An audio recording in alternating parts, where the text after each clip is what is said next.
This morning, I want to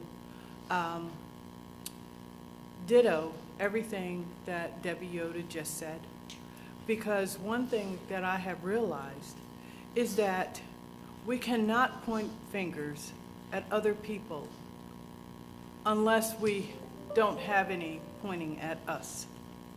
So if we're going to be honest and fair about our recommendations for contracts and purchasing and all of that, if we're going to smear good people because we don't like the way that they look, the color of their skin, or their practices, then we have to be better practitioners ourselves. So I look to this August body to, like Debbie said, do better, be better. And with that, I have nothing else to say. I enjoyed the commissioner, the commission in the previous years. And if this is what we're stuck with, now, do better. Thank you. Thank you. The next individual is Jesse Nation.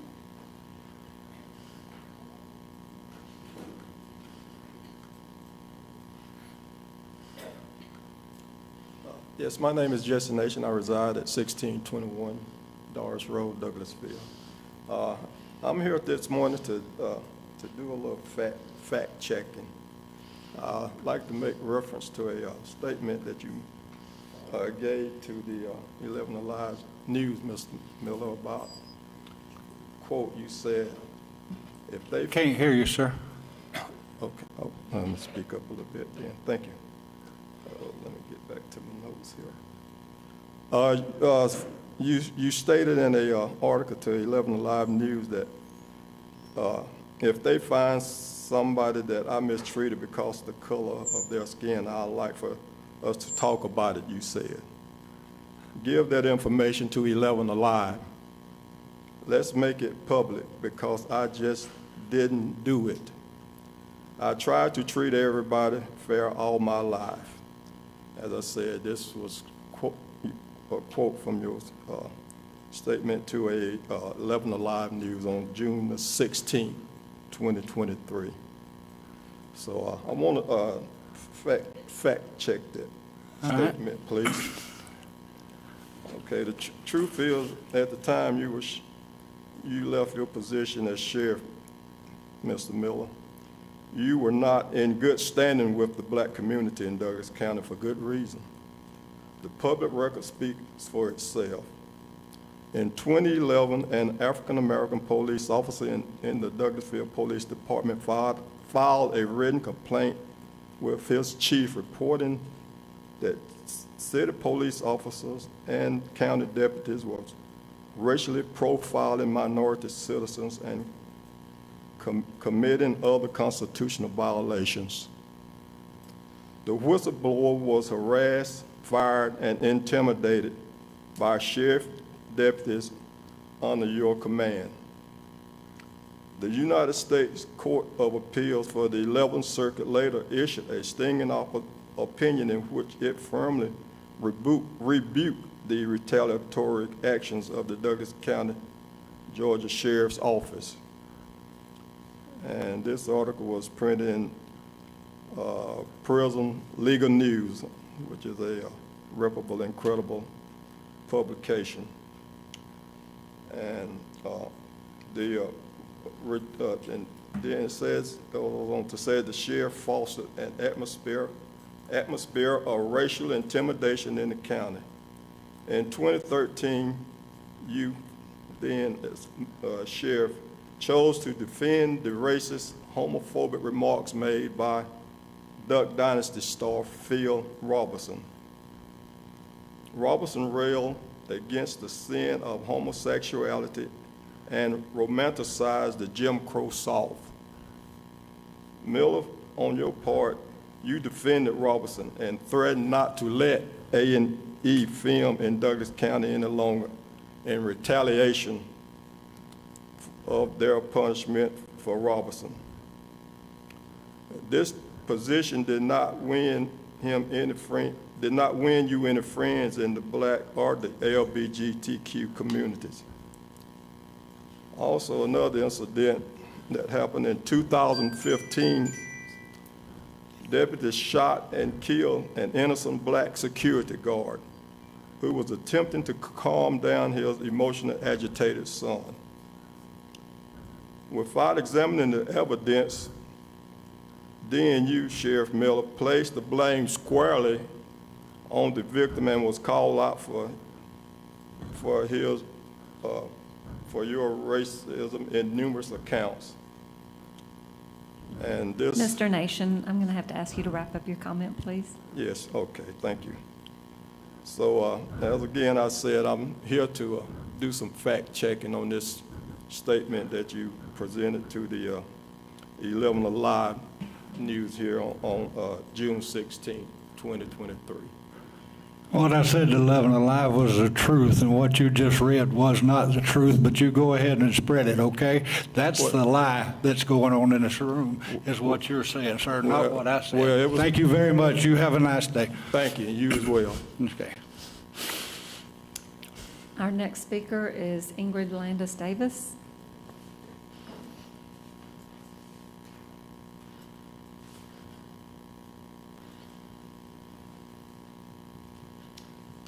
Ingrid Landis Davis. Morning. Good morning. Property owner, citizen, taxpayer in Douglas County. P.O. Box 875, Winston, Georgia. Commissioner Robinson, Commissioner Alcarez, appointee Miller. Innocent until proven guilty, not guilty when indicted. Everybody's saying that about Trump. I'm not a defense attorney, so that's all I have to say about that. But I would like to address the fact that some folks are coming up to the microphone at commission meetings saying that seniors are being forced out of their homes because of high property taxes. This is a false narrative. Some seniors are selling their homes because the sales prices are high and they are cashing in their equity because they don't want to keep house anymore, as my mother used to say. They are pocketing that cash and moving in with their adult relatives and offsprings and helping them while they get to spend their latter years in the company of their loved ones. So again, a false narrative, because the median property tax bill has increased in Douglas County by approximately 5% per year over year between 2020 and 2023. However, the millage rate has not increased in Douglas County since 2020, and that was back to pre-COVID levels, and remains at a stable 12.5630. The mill rate actually decreased when you add county, fire, school, and special tax district rates when they're combined. So, property tax increases in the county have been fueled, of course, by large increases in property values. The median home value in the county has increased more than 18% year over year since 2020. The Board of Commissioners controls the millage rate, but not increased property values. That is free market driven. The Douglas County ranks favorably on property taxes among 159 Georgia counties. The median tax bill statewide was $1,346 in 2023. Douglas County's median tax bill fell below state average at $1,339. Douglas County's average property tax collected as a percent of an assessed fair market value, 0.885%. Also compares favorably with the statewide rate of 0.83%. It is also well below surrounding counties of similar size, such as Paulding, which is a Republican-led county, which collects 0.93% of fair market value in property tax. The statewide property tax as a percent of income is 2.2%. Douglas County falls well below the state average at 2.04%. So while tax bills have increased, the millage rate has not. Further, Douglas County's taxes have not increased beyond state norms for counties of a similar size with similar property taxes. Just want to fact check that. Thank you. We have one more individual, Mickey Medina.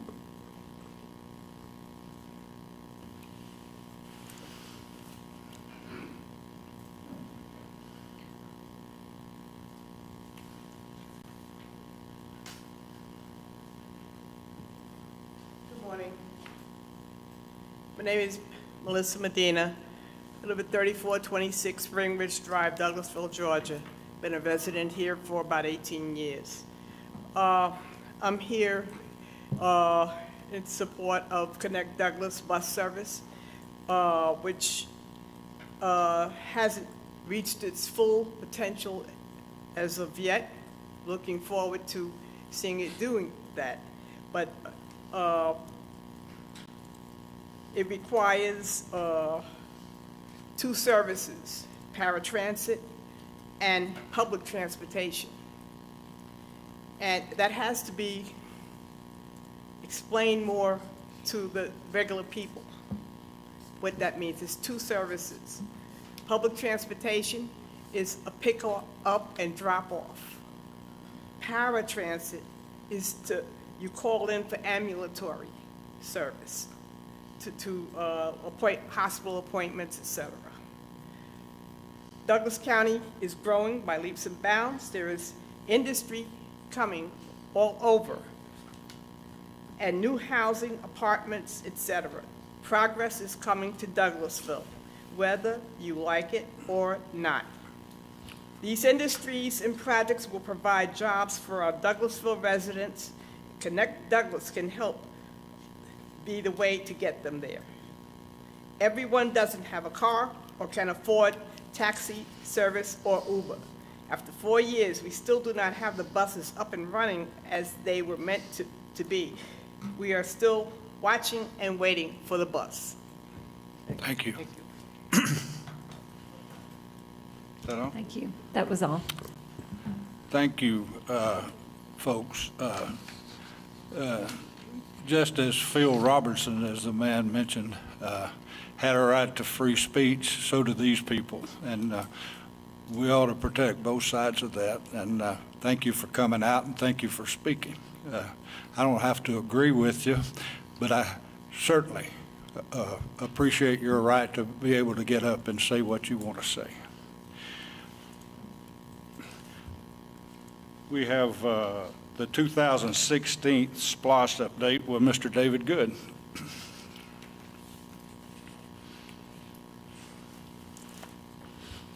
Thank you, Chairman. Just taking a second to load this up.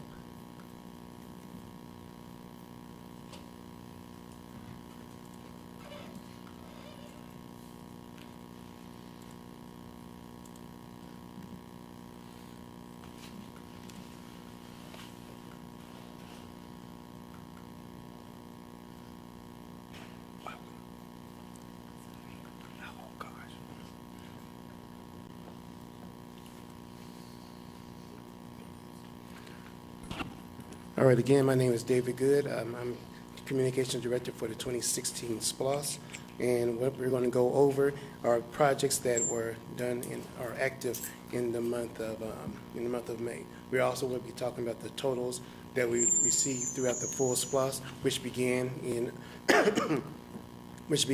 April of 2017 and ended in March of 2023. First, the Douglas County revenues are $121,946,158. That's just the Douglas County portion. The full portion was a little bit over $175 million, the Douglas County's portion is what we're speaking of today. Also, the total amount invoiced as the end of May is $86,538,248, and the remaining SPLOST funds, therefore, are $35,407,910. The county has completed 74 projects, and we are right now active with 30 projects. Next up, we have one of the projects at Fire EMS. is fire station number 11. Of course, fire EMS represents 32% of the SPLOST. The construction bids were received back in May, and they need approval. Will be discussed today, and you guys will be able to approve on it tomorrow, so the low bid is going to be on the agenda. Next up is Stewart Mill Road at Reynolds Road. That's one of the 51% of the transportation projects at a cost of $2,123,427. The construction activities are ongoing, and the project's about 60% complete. Expected completion is going to be this October. And then also within transportation, again, is Lee Road widening phase. Most residents, no matter where you come through this county, you'll see work being done on Lee Road. $10 million is coming out of SPLOST. The total amount is $23.9 million. And project is about 20% complete. And then also the concept designs for Deer Lake and Winston Park. That's a cost of $32,400.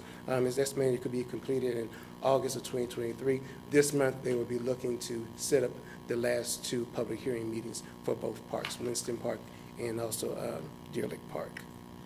And then we're going to go right into the vendors. Again, we have 171 total vendors. 62 of them reside right here in this county. Another 56 reside right outside the county, and the rest are either 30 miles outside of Douglas County or in another state. And that makes a total of 107 projects. Of those 107 projects, a couple of those projects are within their last stage as far as paying out, and there are some that are considered project management projects, so they're not included in the original numbers I gave before. The original numbers was 30 active and 74 completed. Right here in Douglas County, we really do make a concerted effort of getting vendors here locally. So right now, the local representation is 69%, and we do that a lot through business relationship in the chamber. Next up, you'll see this listing of the amount of money that has been spent within Douglas County, and then you also see the other part of within 30 miles of Douglas County. We consider those a local, and that's about $71.5 million spent local, and that's out of a total of $115.6 million. The $115.6 million represents purchase orders as well. So those are not all actual costs, because sometimes things do purchase order higher and comes in lower. So that amount is not as accurate as the very first amount, because again, these are doing with purchase orders. And that represents 62% of the SPLOST are spent here locally. And last up, we actually have, I was asked in order to start tracking DBEs, and for the 32 active projects, we're around 75% participation. And with that, I'll take any questions, and we have Terry Miller from Atlas here to also help with any questions. And I'll turn it back over to you, Mr. Chair. Any questions from the board? Yes. Yes, sir, Mr. Robinson. Thank you, Chair. Mr. Good morning. Good morning. Terry, good morning. Real quick, so I heard fire station, and so I'm always interested in fire station number 9, its status, Thornton Road. As you guys know, that's about, what, $4.2 billion in economic development.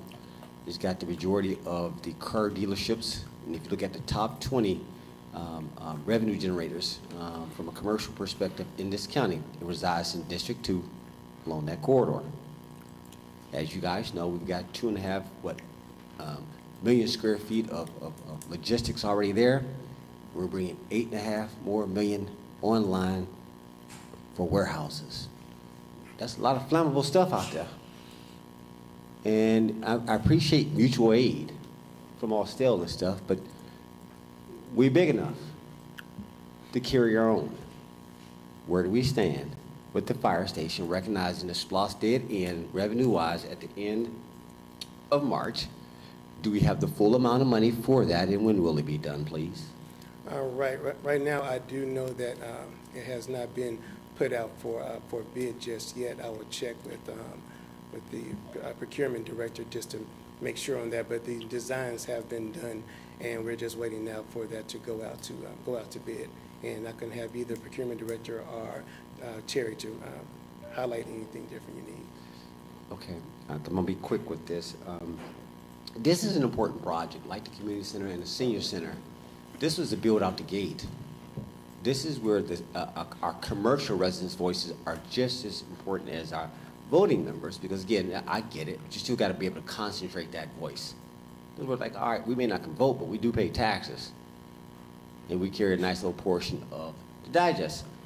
We're out here on our own, and we'd like to know that you guys are committed to ensuring that our assets are protected, are preserved.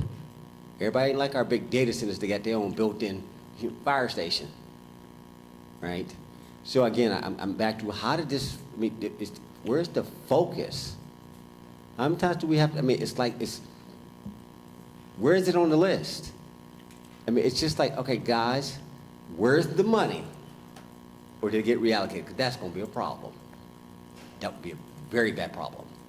But that fire station, this money has been compromised. As many times I've said this over the record, this before you, Mr. Chair. Over the record. What are y'all doing? How do RPs get up in front of, like, how is this stuff shifting? It's like nobody's focused. Like, how did that fall? They got too much money exposed. They've been asking for this for years. We finally got it on the list, and so I'm sitting here like, okay, yeah, I'm waiting. All right, so can you answer that question? Terry, can somebody tell me how much cash, do we have enough cash to build it? How much is it going to cost? Second question. Third question, when? That's all I'm asking. Good morning, Chairman and members of the board. Yes, sir, we do. We're tracking that project very closely, working with finance and with Rosalind as we end up working the finances for all three programs. This one is certainly at the top of the list. We've got the plans are in permit now, and we hope to have it bid out by the end of June, 1st of July. So, Commissioner, we're tracking it very close, and it should be on the street next month. And we have, based on the balances that we're looking at, we're tracking, we've got the funds to build it. The cost of it right now, we've got estimated at $9.6 million. And that's everything, including the building and everything that goes along with it. So, as everybody knows, inflation has affected everything. Materials are still up. This building's no different, and but it's affecting everybody, not just Douglas. Fortunately, the revenues came in, particularly that last month, gave us a little bit of a boost. So we're sitting right now with sufficient funds to build the building. The equipment, the equipment that needs to go in it is in the budget for fire. So yes, sir, we're good, and we're going to get it on the street in July. That's construction or design? That cost that I gave you, that estimated cost includes everything, the design.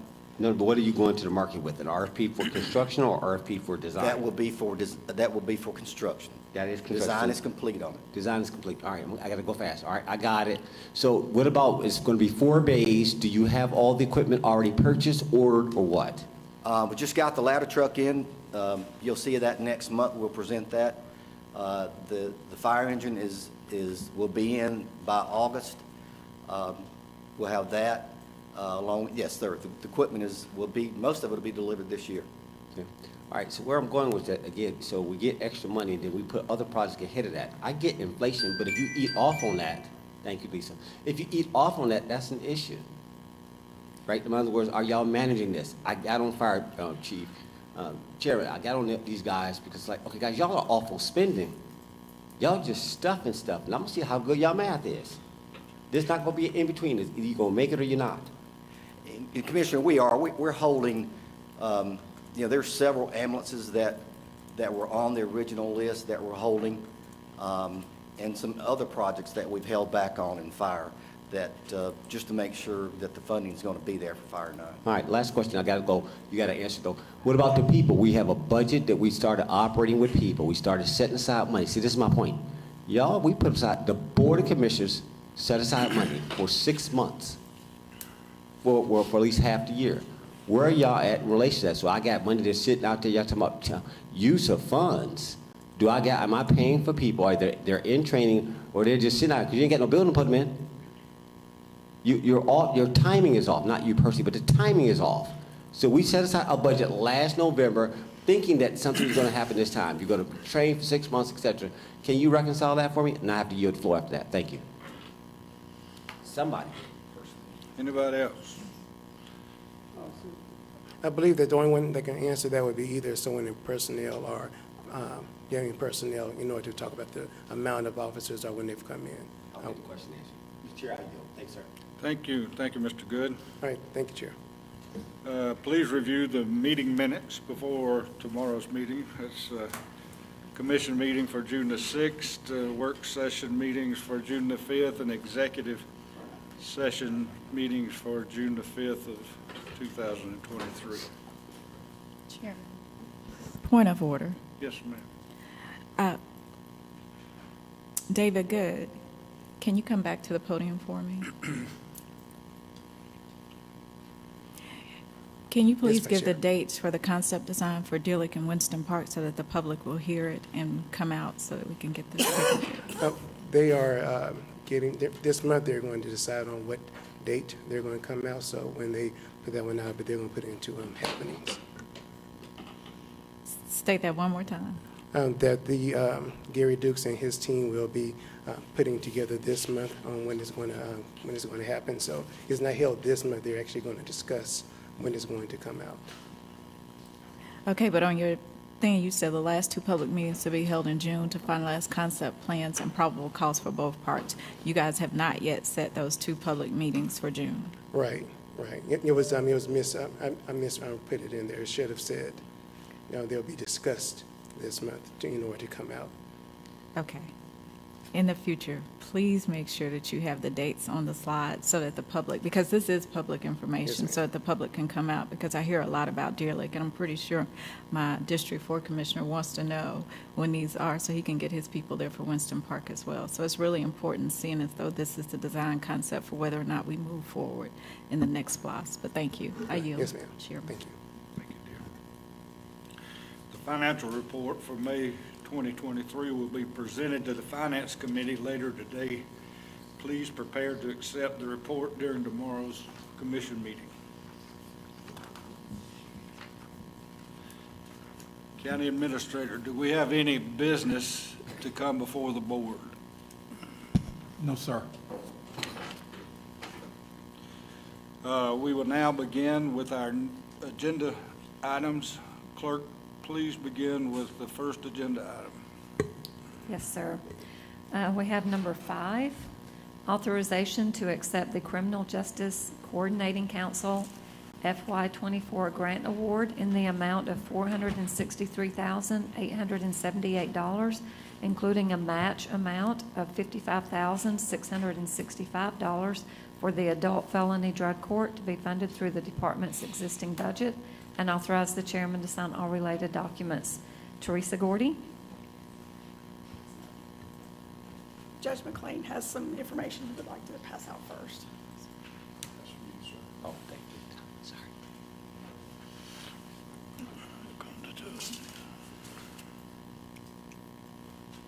So I've got a courtroom full of people waiting on me, but I wanted to take a minute to, I guess, answer Commissioner Robinson. Commissioner Robinson likes data.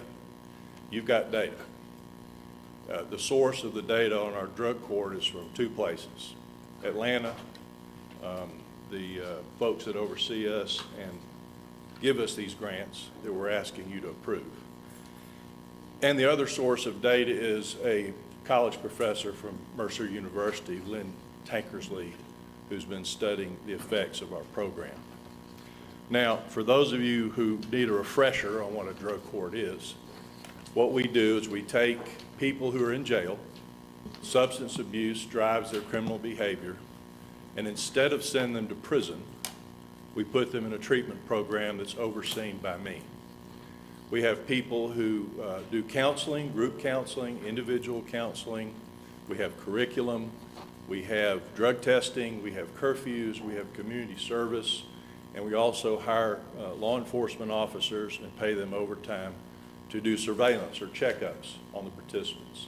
The participants also meet with me every other week to discuss their progress in the program and for me to facilitate the treatment that's going on. There's over 4,000 drug courts in the United States. A few years ago, there were none. So it's a widely accepted model to, instead of send people to prison with the cost of that, the breakup of families, the economic impact, we offer treatment. Now, the go-to points for you folks that I hope you'll find interesting is, first of all, the goal is to stop people from committing crimes and make a safer community. If we stop substance abuse fueled criminality, or do as much as we can to stop it, then it helps everybody.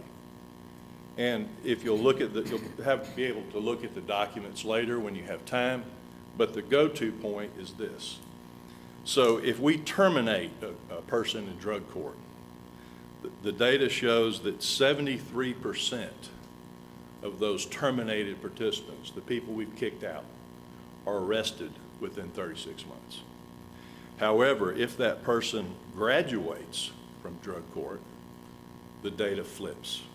Only 33% of those people are rearrested within 36 months. So that's the go-to point, Commissioner Robinson. And this data is something we've compiled since we started drug court in 2015. The other thing that's a go-to point is that we graduate 65% of our participants in Douglas County. The statewide average is 55%. What's telling about that is we also take the hardest core participants. If you look at the data, you'll see that an average participant in the Douglas County Drug Court has 17.32 prior arrests when they come in the program. The average participant in every other drug court in the state of Georgia has an average of 12.41 arrests. So we take a tougher participant and we do a better job. That's the basic data. You can review it at your leisure, but I've heard Commissioner Robinson say more than once, where's the data, where's the beef, as they say. And I wanted to make sure as you were looking at our grant, you can see information that we didn't create. This is created by outside sources that shows that our program is working. The assistant coordinator, Ms. Gordy, is the bean counter. If you have financial questions, ask her. But the gist of it is that y'all put up a 10% match as to the grants that we get from the state and other sources. And if you look at the documents I provided you, in a sense, you don't put up that 10% grant because we realize more revenue from our participants in fines, date fund, and rent than you put up. Any questions? Thank you for that, Judge McLean. Can you talk to us a little bit about which of those participants leave the program and then are allowed to come back if they do go back into prison? We do have what we call a graduate track. We made a decision a while back to give some folks another chance. And I can't give you figures on that because we just started it within the last year or two. But we do let some people come back. A lot of folks just aren't ready to change their life. And then some folks decide, I'm sick and tired of this, I'm ready. That's the key, the critical thing. When we say in the media, give them treatment, don't send them to jail. What people don't understand is that person has to want that treatment and want to get off drugs. And without that critical piece, we can't help them. But we do have a graduate track, and we have taken some people back that were terminated. It's good to know. And then my second question for you, and then I'll yield back, is talk to me about those who can't afford to go into the treatment. I've heard some people say it's really hard because they're trying to pay the fines, they're trying to pay the rent, they're trying to follow your directions, or not just yours, the other judges too, direction for housing, and and they come to the classes that you all present to them. So it's kind of hard for a person, but it's really hard on their families that really have to help them through this, right? Because if they're in court, if they're in a court mandated class, right, where they have to sit there for 8 hours a day, that means they're not outside working, right?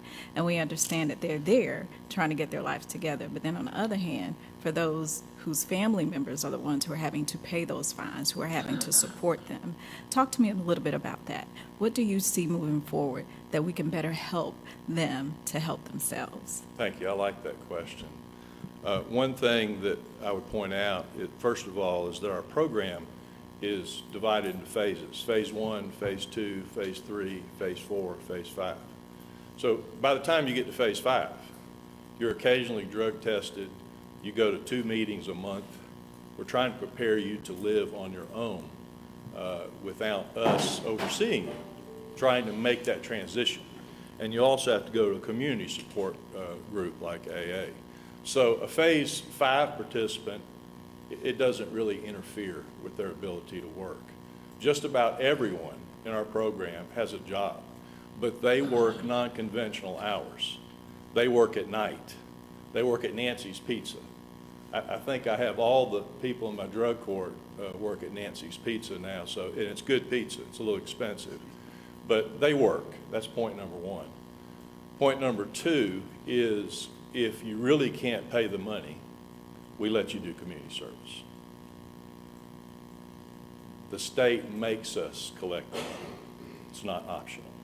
Their theory is the participant has to have some skin in the game. But we do have the discretion to wiggle with it with community service. Sometimes if you get a really high fee balance, what I'll do is say, bring me a half of it and I'll write off the other half. So that's not really a barrier. And this drug treatment is cheaper than any drug treatment you're going to get anywhere other than another drug court in terms of cost. Thank you. Any other questions? I knew Commissioner Robinson would have one. Commissioner Kevin. Thank you, Mr. Chair. No, I'll be quick. And thank you, Judge, for bringing forth this data. Good, I'll look at it when I get back to the office. All right, so again, it is about outcomes. And a lot of times we have great qualitative storytelling. But I've always been curious over the years, like, okay, but where's the data to, in God we trust, all others bring data. And I'm not being facetious or funny, but it's like, okay, but I hear you, I want to be there with you, but prove to the public. Prove to us, when I talk about, we always have to be transparent. Y'all know where I'm going and coming. Every other hour, y'all know where I'm at.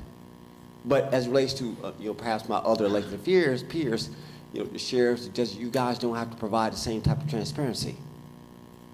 And when we're funding, it's like, okay, but y'all need to get in the ring too. Where's your data?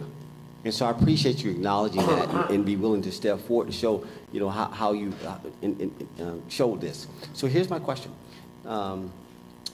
So you do 2,000 felonies a year. I know there's 10,000 misdemeanors. So you got a certain amount of people to come through your court. Got it. They get this second chance. Got it. Can you give me some insight on the makeup of, but who's actually going through it? There was some question that says that perhaps it was being steered to a certain demographic, or that the outcome was just single white women with kids, or what happens? What are you noticing? Because what I see is the outcome, but I want to know how many people actually started the program versus those who actually came through it to give me contrast. Can you give us a little bit more insight, please? In terms of what type of person enters the program? Yeah, just whatever. Just Well, as I stated previously, that person has 17 prior arrests. That person typically has committed some type of property offense, a burglary, a theft, financial transaction, card fraud. The only time we take a violent offender is if their victim asks us to take them. And people don't really understand that. But in the real world, the victim of the crime wants the participant, the defendant, to get help so they don't have to deal with the trauma and the turmoil and the mess all the time. So we take some violent offenders. We do not take people who are validated gang members. But the district attorney's office really is the gatekeeper for who we take and who we don't take. We take the people the district attorney's office allows us to take. So, and the reason for that is in my drug court, if you graduate, I dismiss your case.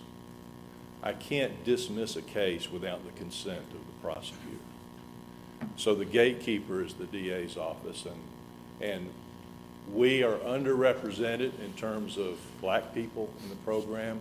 We have about 25% of our participants are African American. Every drug court in the United States has that problem. I don't know what it is. I don't know what the cultural issue is with black people not seeking treatment, but every drug court in America has that problem, and we have to aggressively pursue minority folks to get them into the program. We're doing the best we can with that. No, I appreciate that. And I'll close with that. I mean, yeah, when you talk, we've had that conversation about the cultural differences.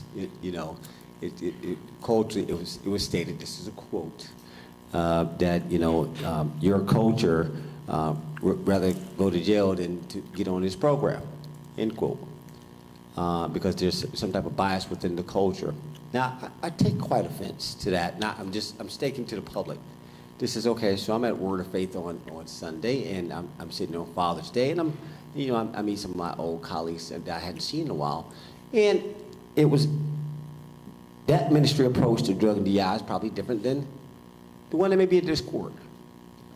And to, what I'm just listening, what are you saying? What's the difference? I mean, I just watched training day last night. You want to go to jail, want to go home? And it's like, I hear you, but how can we do better? And this is my only challenge. It's more of that, I got it. The data is the data. It is what it is. But I've always talked to you since you started this back in 15, 16, when we first cranked this, which is, okay, how do we get to scale, though? To your point, how do we evolve the program? Just like with the buses, you got to evolve the program to meet the people where they are. So, I mean, all right, so perhaps your court has to adjust to meet that culture, to accept it, because it's not just quite neatly fitting that way. It's how you minister. It's how you reach a person. So how are you going to scale over the next few years? Are you going to need more funding, more houses? That's something we talk about every year. How are you going to be able to sustain this program? Last question. I got to yield. Well, I think we'll be able to sustain it for a long time unless every state and federal governing authority in the United States decides that drug courts are not a good idea. As I said, they're everywhere, and everyone seems to think they're a good idea. But one thing that we have done recently that I will just say it was my idea, I bring people into drug court before they actually come into drug court. And what we do is we offer offenders the opportunity to have what I call a therapeutic bond. I agree to let you sign your own bond if you come into our program and comply with all the rules, all the treatment, all the structure, as if you were admitted into the program. So we can get people out of jail faster and get more people in the program. Then the district attorney and the offender and the offender's lawyer can decide at some future point in time, do they really want to enter drug court or not? So far, 100% of the persons I've let out on a therapeutic bond have chosen to enter the program. That's sufficient, Judge. Thank you so much. I know you got to get back to court. Thank you for answering my question and being here before us. Mr. Chair, I yield, sir. Any further comments or questions? Clerk? If you have other questions about the bean counting aspect of it, Ms. Gordy can answer. Thank you very much for your time. Thank you, Judge. Thank you. The next item is number 6, authorization to accept the Criminal Justice Coordinating Council FY24 Grant Award in the amount of $25,978, including a match amount of $3,117 for the Veterans Treatment Court to be funded through the department's existing budget, and authorize the chairman to sign all related documents. Teresa? Good morning. This is a continuation grant of our previous year's grant. Can I interrupt you just a second? Yes, sir. Oh, okay, all right. Go ahead, I'm sorry. Yeah, this is a continuation grant of our previous year's grant. It'll be used to fund treatment and drug testing. And do you have any questions? Commissioner Carson. Thank you. Thank you, Ms. Gordy, and thank you for all you do. You've been at this for a while, so we know it has to be a labor of love. You see a lot of people that come through there, and these dollars do add up, and they do count. Can you talk to me a little bit about how do you choose the vendors that you allow into this program, the vendors that help you guys to run this program, the vendors who are outside of Douglas County or maybe inside Douglas County that actually help with this program? The previous program administrator, Tim Pruitt, actually entered into the contracts with all the current vendors we have now. But if we have something that we, need someone, we'll put it out to bid. You put it out to bid? Yes. Do you do it through our procurement department or on your own? Through our Through our procurement department, yes. Okay, and then you guys pick the vendor based on the criteria that you put out, the lowest bid? Not necessarily the lowest bid, who is the most qualified for the Who's the service most we're looking for, qualified? because it's such a specialized treatment or, drug testing or whatever we're offering. We have to go with who's the most qualified. Got you.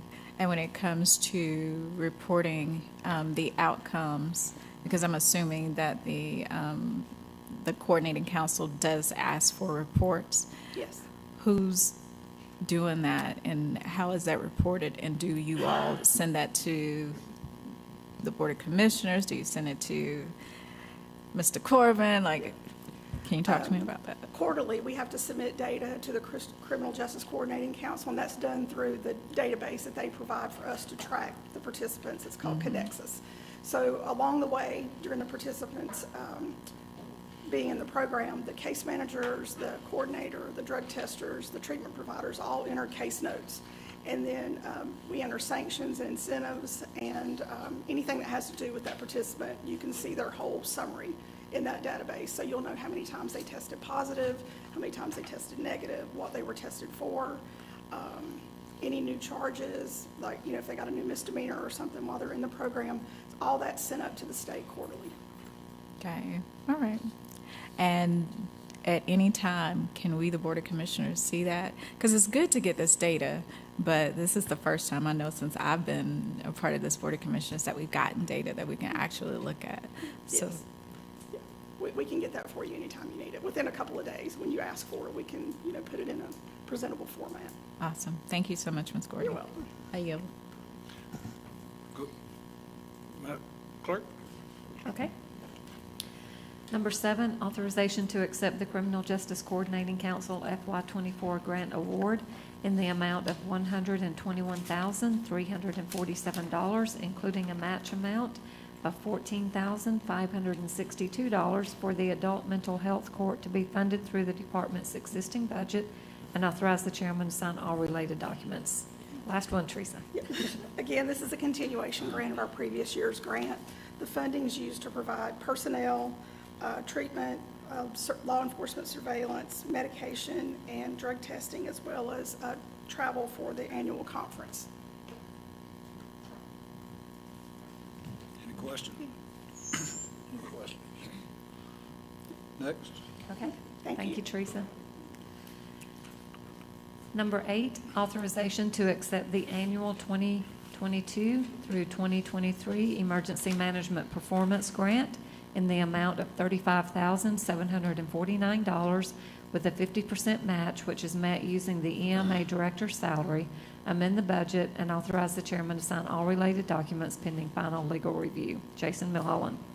Yes, actually, we have the check in hand. GMA sent us a check saying we've met all the requirements to receive the award this year. They actually cut it by 10% this year, which is unfortunate. But what we usually normally use this money for is to buy equipment that's not in our current budget. We don't want us supplanting anything, but we can go through and like I said, this past year we actually bought an underwater drone, so we have our public safety volunteer dive team.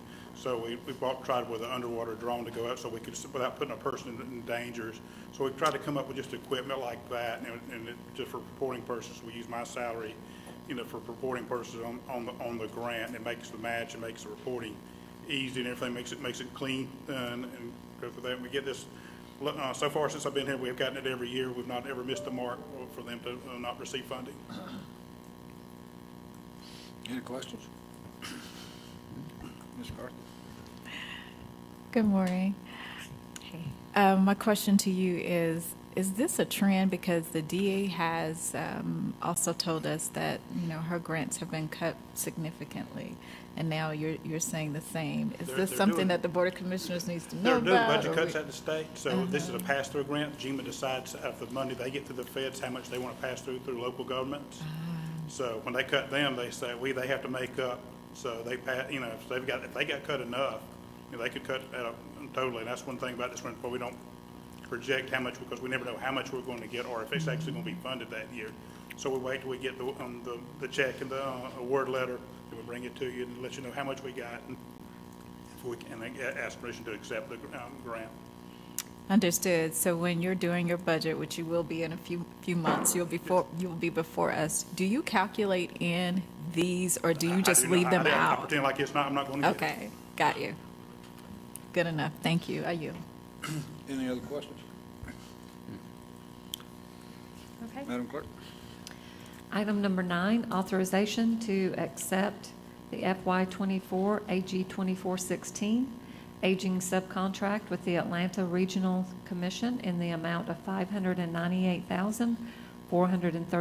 $598,431.24 with an in-kind match of $43,143.20. Amend the budget and authorize the chairman to sign all related documents subject to final legal review. Consuela Gilchrist. Good morning, Mr. Chairman, Board of Commissioners.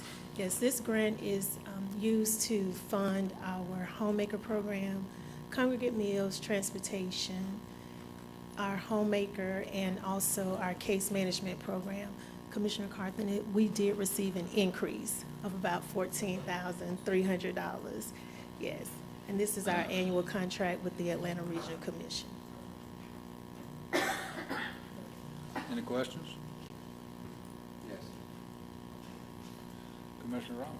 Yes. Dr. Gilchrist, good morning. Good morning. All right, real quick question for you. Yes, sir. Housing. You said, did I hear housing for seniors? No, sir, No, not sir. for me. No, No. I'm going somewhere with this. So seniors housing, that's not part of the overall ARC, what we get down? I get congregate bills. I get transportation. But housing is not a part of that. No, sir, not this grant, it's not. But you get what I'm saying? So it's just not part of this. So this is the daily, tell me the volume that you meet with this. This 500,000 gets me what as an outcome? Currently, we serve about 600 seniors on a daily basis.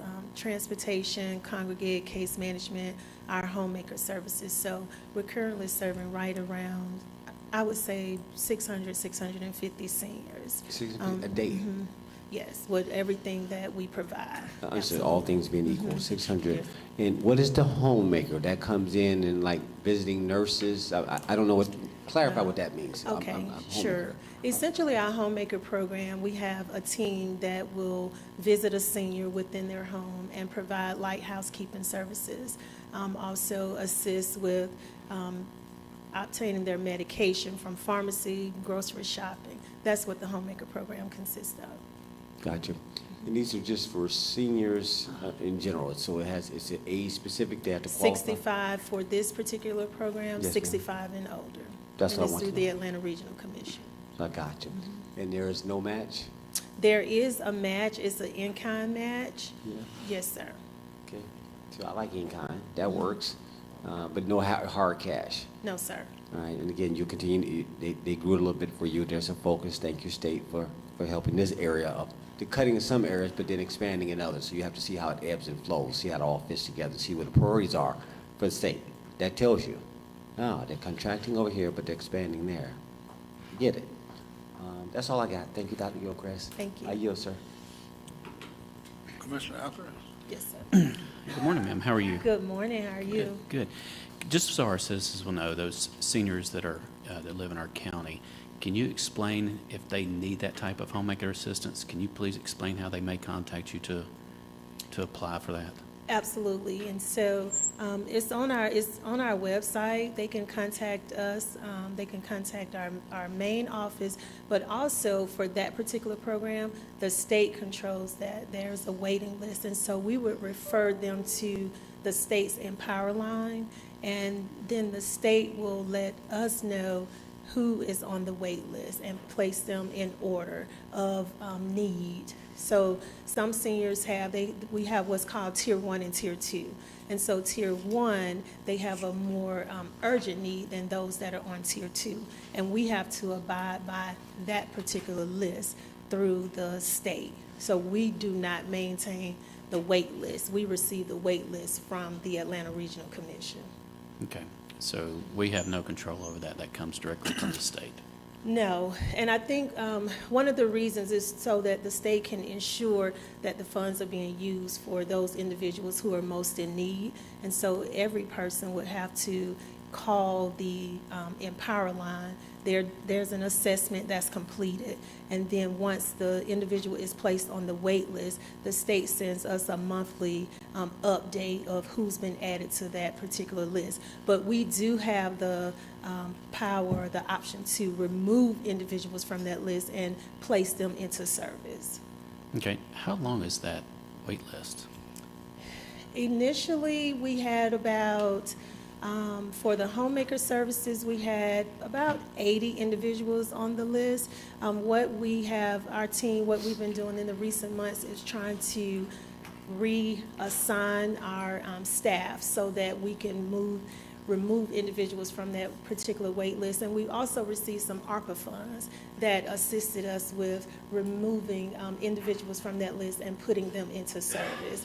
And so I would say right now we may have about 20 individuals on that particular wait list, thanks to the ARPA funds that we applied for. Let me rephrase my question. Once someone goes on this list, how long does it normally take? Are they on this list before they receive services? Commissioner Alcaraz, that's a difficult question to answer because it just depends on if we have room on a particular route to serve them, because we assign them by route and we also assign them per staff member.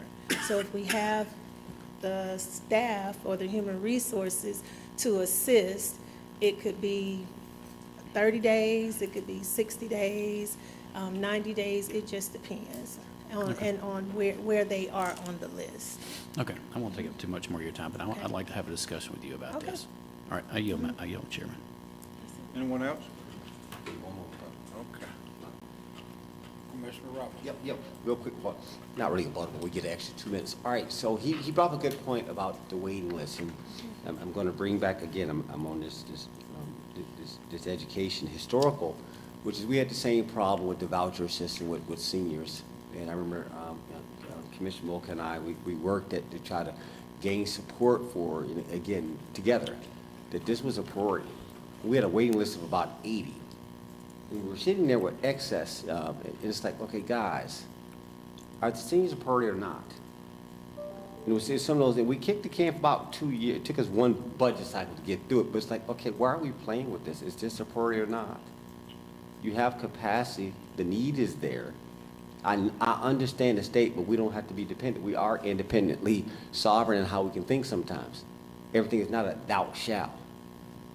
And so I guess my question is, what would it take to cure this list? I mean, I know it's an ebb and flow, but what would it take? I mean, can't do it now, I know, it's okay. But I'd like to know, all right, so based on the waiting list, what is that exposure to us if we wanted to put, since it's in kind for this grant, then I mean, okay, usually we have to put something up, but is there some kind of way that we can cure? I mean, to his point, how deep is the list? I mean, you got people out there that have real need. And if we have capacity to be able to absorb that, at least, again, within a season, is that doable? Do you understand what I'm asking you? Yes, sir. Well, one of the things that we did to try to help reduce those on the wait list, we applied for ARPA funding to assist with the wait list. And so we have been able to utilize those funds to provide the services to the individuals on the wait list. And so the ARPA fund will burn down at some point. So how much did you get allocated? For ARPA, for... just whatever, just in your best you can do right now. I think it was $292,000.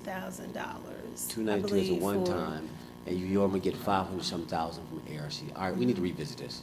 I got you, thank you. That's a one-time. Have you burned through all that yet? Have they even given it to you yet?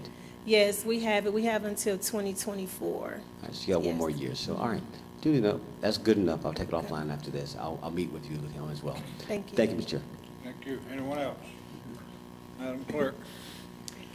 Okay, number 10, approval of tax commissioner's request to write down uncollectible and delinquent tax bills for business personal property in the amount of $11,169.16 and amend the digest accordingly. We have Janera Walker. Good morning, Board of Commissioners. Good morning, Chairman. So like as she said, I'm here to present the approval of our insolvent properties, meaning properties that we cannot collect on at all.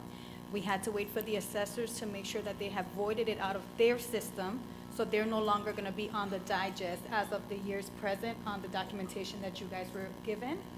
So we want to be able to clean up our end of the digest by getting the approval.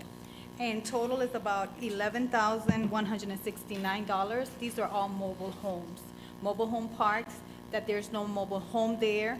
They've been demolished, they've caught on fire. People have come and relocated them without permission or title exchange, so we have no way to find them. Any questions? Commissioner Roberts? All right. Is the tax commissioner here or no? He is here, he's present. All right, so I'm good. I didn't want to throw this the wrong way, and he couldn't have catch it. So these are, one more time, these are write-offs, non-collectibles. Insolvent properties, correct. Insolvent, all right, thank you. You can correct me, that's good. All right, insolvent properties. That's just right now, this current flush. Over time, has this number come down? Do we got our handle around it? Is it? Honestly, now with the new assessor's office that's there, and he's holding all of his employees accountable, we're working on, right now I'm doing the mobile home, then we're gonna go into the business personal property, meaning the businesses, and then the real estate. With his new team in place, and then going out and checking these properties, they are notating them correctly, and now we can hold a good account of what's really there and what is not there. Now we're cooking. See, if you're following the logic, like, right.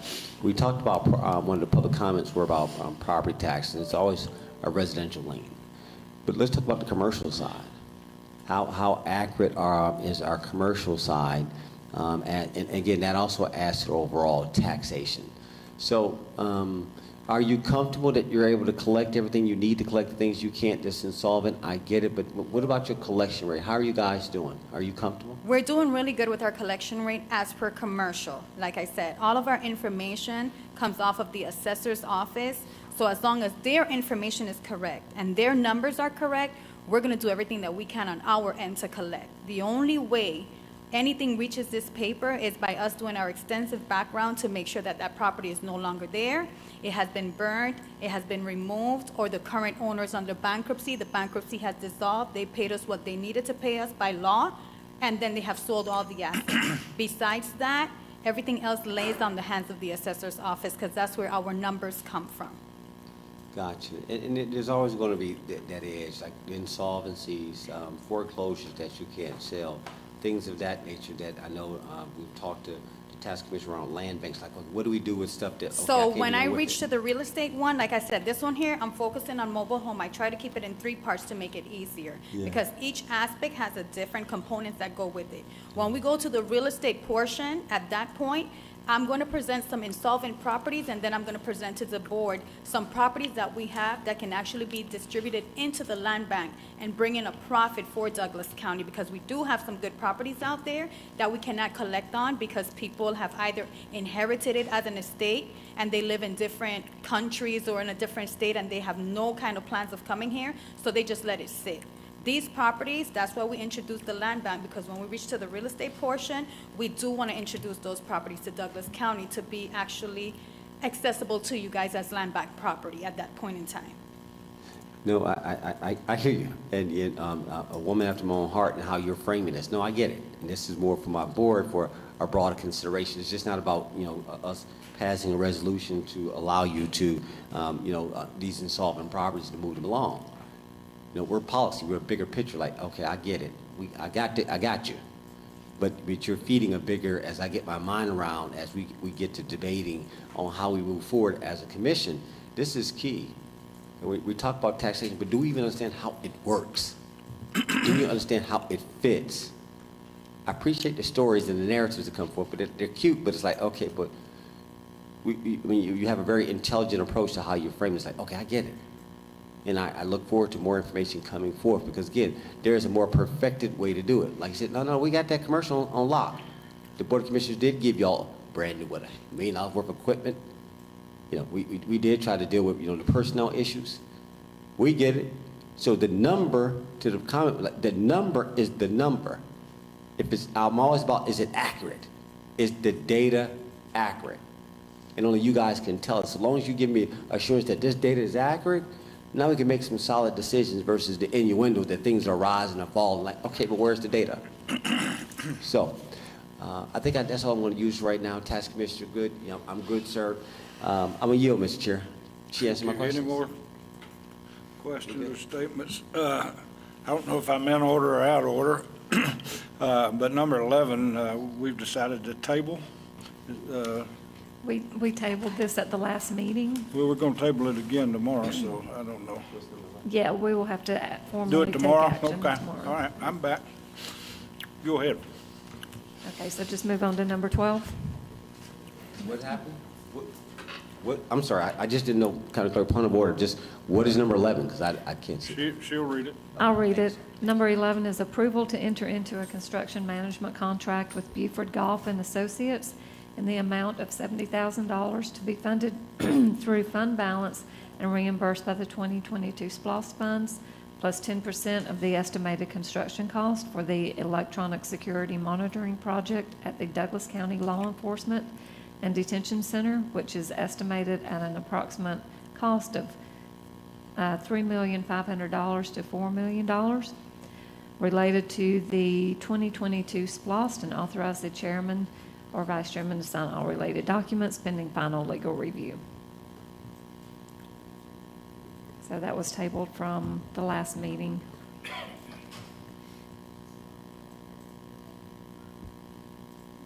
Any questions? Commissioner Roberts. All right, so are we going to untable and retable, or are we just, it's okay, I'll let y'all run it, but I'm going to ask a couple questions. Again, I've had it, look, I've watched this on TV 3 times over the weekend. It just happened to be on, my TV just happened to be flipped on, I catch our meetings. So I've listened to the narratives from the work session and stuff, and our comments respectively, and it just, the more I think about this, like, I can get there. To my citizens, thank y'all for coming out. Rarely do I get District 2 out here, but I appreciate y'all coming. But I can hear you quite well, as you know, regardless if you were here or not. Those were 3 different things: the budget for it, the assessment, and then the premium associated with program management. And I got to make this comment now, because I'm not going to solve this for the administration. We'll see what they're going to do, see if they've learned yet. So I'm going back to the 2009 SPOS, it was 2% with program management. That was for the jail in its entirety.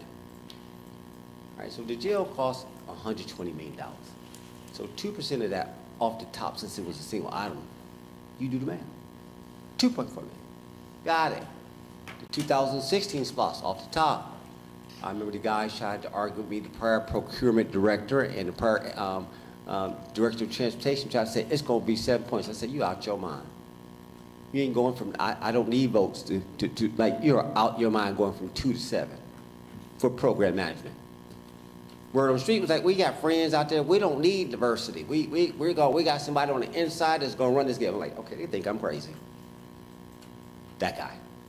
Okay, so it wound up with being, I said, look, I'll go 4 points. I know we're coming through the Great Recession. I got it. Things inflated a little bit. I went to 4. Now here we are. Fast forward. This is for those who can hear. Now they're saying not to exceed 10 points. Now, Mr. Good and Mr. Gable just told us that that's going to be what it was, 175, but then he took it down to what, 115. I'm just going to play with some numbers. Like, if you get 10 points on the total SPLOS, this thing, since we're going to do it ourselves, the city got their own, but just for the sake of the conversation, off the top, 100 is 17.5, 17 million. Now, has the work got more complicated that you got to pay, 6 more points than before? I'll buy inflation. Like I said, I did the math. Okay, 6% inflation, 7% inflation. I can go to 7 points easy. But 10, and for 3 firms to university come together, like I said, that their bids was different. One was this thing, one was that thing, one was another thing. But for them all, the university said it's going to be 10 points. I said, that's a lie. That's staged and that's fixed. There's no way that 2 firms from Georgia and 1 from another all came together and agreed collusively that, okay, we're going to agree that we need 10 points. No. I just can't sit here this long and listen to this and thinking that it's rational. Now, I'm okay with hey, guys, I'll put a range in here. 7 to 10 points. Let them work it out. Let the procurement officer put it out there, figure it out. That alone. Because what you're doing is setting a precedent. Now, if we do this for construction of that jail, and I get why it's so important, do we need to do the whole thing for the SPLOST? And that's a lot of cheese. And y'all know if we do this, I'll agree to it if we'll do 7 to 10%, and we do the SPLOST and we lock it. In other words, all SPLOST program management will be this. I can entertain that. That's my condition, that's my example. Y'all go and work that out. But y'all gonna have to convince me that that's the right thing to do, because then I gotta pay these guys 10 points and somebody else 6. Mr. Chair, I yield. I think the administration got my guidance. Thank you. I'll yield. Thank you. Any other questions or statements regarding that? Moving right along. Okay. So the next one is number 12, authorization for Douglas County Sheriff's Office to renew the City of Chattahoochee Hills inmate housing agreement and authorize the chairman or vice chairman to sign all related documents pending final legal review. Lieutenant Colonel Pounds. Good morning. This is just as it was with the city due to inflation and short-staffed medical bills. We had to go up on our price for housing inmates per day. For Chattahoochee Hills, it was $45 a day. We're going up to $60 a day. So this is an agreement that the previous administration, Sheriff Miller, did back in 2013. And due to those reasons, we are increasing our cost to house inmates per day. And you're doing it for $60 a day for Yes, sir. Same as the city. Chattahoochee Hills? Yes, sir. Same as the city's Douglas. Doesn't it cost you $63 and something a day to house an inmate? I think the sheriff just made it an even 60, if Made I'm it not easy, mistaken. trying to cooperate with them, maybe? Yes, sir. And with the city of Douglasville? Yes, sir. Okay. All right. Any other comments? Yes, sir. I can't believe it. Go ahead, Commissioner Robinson. No, but this is what, I mean, this is why I do appreciate him being up here now, because now it gives me a different perspective as a peer. To say, all right, so, Mr. Chair, so is that enough? I hear we're cooperating, but we always talk about offsetting expenses and pay your fair share. Now, Douglas does, we carry a lot. Y'all are kind and gracious in some regards, but like, okay, guys, y'all leaving a lot on the table. Is this even reasonable? I mean, because they're getting off, they're not carrying the big operation. They just send somebody over there, we give them 3 cots a night and some NyQuil or whatever the case may be, get their food. But look at what you have to carry. And I'm okay, I just want to know if that's the right cost. It's not emotional to me, it's something I can get my mind around, like, okay, guys, what's the right thing to do here? Seeing that, let them go put up their own jail. Let them do their own thing and see how that impacts them. So the fact that you can give me a daily cost that is reasonable, I'd be willing to entertain it. But if you're saying that you're good with their numbers, I'll go with this. Because I've always wanted to know, is that I mean, $45? If there's any medical expense in addition to that, you charge them for the medical expense, is that correct? Yes, sir. Thank you. That's in addition to. Yes, sir. Yes. So if you're okay with housing, that's enough, 60. If the sheriff is, I am. I'm just asking. Yes, sir. Okay. All right, I yield. Thank you, sir. Thank you. Chair? Madam Vice Chair. Thank you. So, Lieutenant Colonel Pounds, I know this was done under Sheriff Miller, but this is Fulton County, is it not? Chattahoochee Hills isn't a part of Douglas County, so why are we housing their inmates? And we're housing them for less than what it cost us to house them. It's the same. So he said $63 a day. You said $60 a day. Yes, It's a $3 difference. Sheriff made it even. We don't, for the city of Douglasville, it's $60, and it's the same as with Chattahoochee Hills. Okay, but the city of Douglasville is inside Douglas County. City of Chattahoochee Hills is not. They should be paying what it costs to house them. I understand what you're saying. So is there a reason why the sheriff did that? Just because that's something you what have the to get city with of the sheriff. Douglasville is paying? You have to get with the sheriff about that. I'm not sure why he did what he did, but Okay, can you get me an answer by tomorrow so that when this comes up, we can vote accordingly? Because I would rather them pay. Again, they're outside of Douglas County, so they're in Fulton County, so they don't really contribute to our tax base. Those are not our citizens. This is a different ballgame, right? So we're helping them, although they may be in close proximity to us. Still, they're not a part of Douglas County. And what the sheriff works out for Douglasville, and of course with Chief Sparks and all of that, that's one thing, right? But this is a totally different scenario. So I would love for you to ask Sheriff Pounds if we could up that to 63 so that it's fair for us and them. City of Douglasville has nothing to do with it. yes, ma'am. Thank you so much, Sheriff Ayala. Chairman? Yes, sir. Commissioner Alcaraz. I'm going to piggyback off of Vice Chair Carthen's comment, but thinking about that being outside the county, I don't see why they're not paying more than just what it costs, because we have liability now, and they're not in our county. They're going to be outside of our county using our jails and our services and using our employees. If they're not going to go to Fulton County and they want to bring to Douglas County, I would like for us to make a profit off of or cover some additional costs that might help our county and our taxpayers. That's just a viewpoint of mine. It might be something that Sheriff, that I might reach out to the sheriff about and talk to the chairman and my peers about, but if you're coming outside of our county to use our jail, I don't see why our citizens shouldn't be benefit off of that. That's just my 2 cents, but I yield, Chairman. You know how many inmates that they average, that Chattahoochee Hills averages in our jail a month? There aren't very many, but I'm not sure of an exact number. I can get you that answer as well. 5, 10, or less? No more than 20, I would say. No more than 20? No more than 20, if it's Okay. even that high.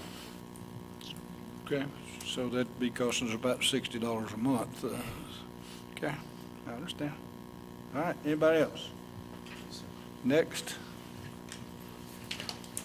Okay, next is number 13, authorization to award the 2023 patching, milling, and resurfacing of various county roads contract to Bartow Paving pursuant to solicitation number 23-015 in the amount of $2,422,037.16 to be funded by the GDOT 2023 LMIG grant in the amount of $1,410,465.79, and from the 2016 SPLOST funds in the amount of $1,011,571.37, as recommended by the Transportation Committee, and authorize the chairman or vice chairman to sign all related documents pending final legal review.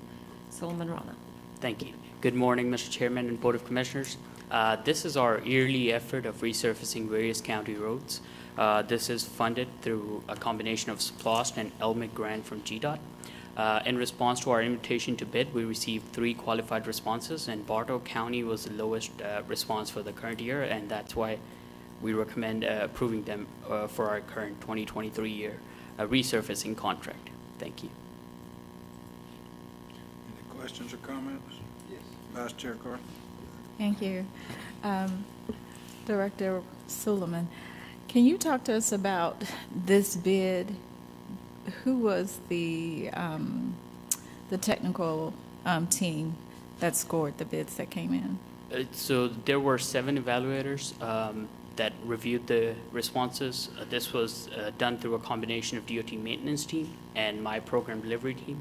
So Lavon James King, who is our DOT maintenance manager, he led the effort of evaluating this response. Got you.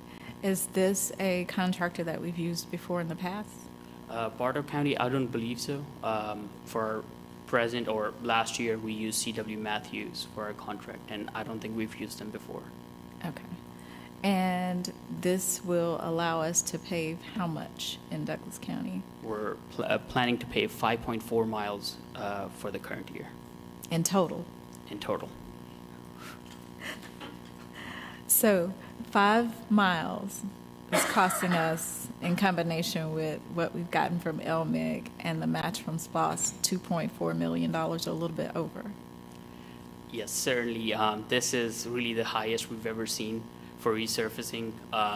Inflation is definitely a big part of that, but then also I think the list or the mileage that we're trying to target this year also has to pay into that, because mobilization is a big part of it. So the bigger the list, the better the price can be. So those factors combined have really given us a very high price per mile, which comes out to about $440,000 per mile. $400,000 to pave 1 mile. Got you. And so you've broken that down for each district. Yes, so this was done in 2022 when we applied for the GDOT grant. The list was presented to the Board of Commissioners and voted upon, and we're sticking to that list for this bid. Got you. And you all also have a list that tells you where the most need is in terms of resurfacing. We do have a pavement condition index that tells us what the condition of the different county roads are. And the list that we have is certainly comprised of some of the most needy ones, but the selection was made by each district commissioners and the full Board of Commissioners. So, Board of Commissioners, when we get ready to do our budget, we have to take this into consideration. Although I would love to give taxpayers money back, I know they would also like to have nice paved roads. And at 5 miles for a whole year, that's not a lot. So when we look at our budget and we look at where do we cut, where do we add, what do we do? Well, the Board of Commissioners is known for, the Board of Commissioners for roads, pavement. That's what we were first put here to do. So that's something that we really have to look at. But I thank you. We're trying to make it go far with the SPLOS and with the LMIC funds, but that's not going very far. Thank you. I yield, Chairman. Thank you. Anyone else? Commissioner Alcaraz. Mr. Ron, so it's $400,000 just to resurface. I'm just picking your brain here. How much is it to pave a dirt road per mile? Sir, doing a dirt road, that would include utilities relocation, right-of-way acquisition, and some drainage design. Roughly, that would be somewhere between $800,000 to $900,000 per mile. Because obviously, you and I have spoken about this. I have a lot of dirt roads in my district, and I have a lot of people who want their dirt roads paved. You and I have talked about this list. I don't even get to put my input in until later on this year, because the list that's coming from my district was my predecessor's list.